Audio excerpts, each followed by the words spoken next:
Alors, ma première Well, my first question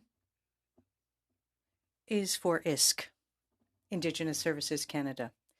In your document, you talk about amounts that are set aside for public health linked to COVID-19 and support initiative for Indigenous communities. Talking about health services, could you talk about the shortage of workers and the impact that that has in those communities? Workers who are supposed to be working on those initiatives. Well, thank you very much for the question. Yes, we have $450 million linked to COVID-19.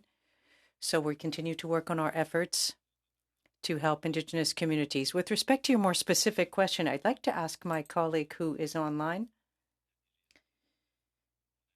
to give us an answer with respect to the efforts that are being undertaken with regards to what you're saying. For the question. So as we've seen in the media, as we all know, across Canada, maybe even globally, we do have shortages in health human resources. And so we've been managing within our own capacities with our existing workforce.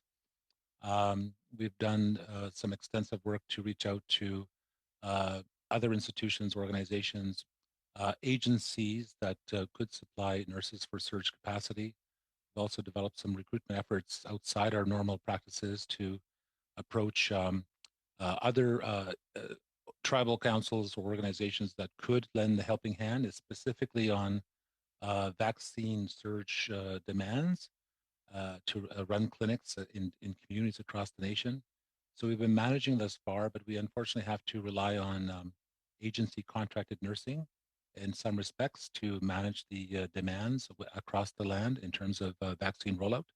But certainly it has the attention of the full department and our chief nursing officer and among many colleagues across the nation to look at some strategic planning to look at definitive investments in health human resource investments and recruitment and retention.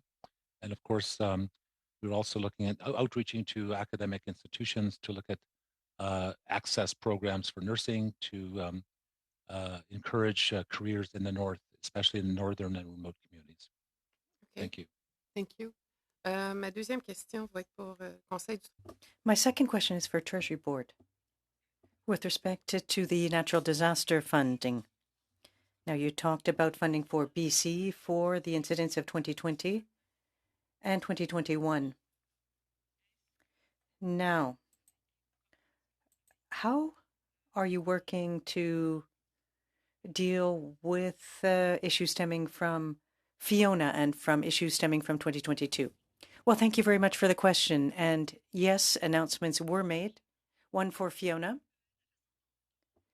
The way that we generally proceed under these initiatives that I mentioned is that we wait for requests from the provinces and territories. When the requests come in, the departments in charge verify them and to ensure that they reflect the right amounts and that they won't be paid out twice. With respect to Fiona, the federal government committed to investing money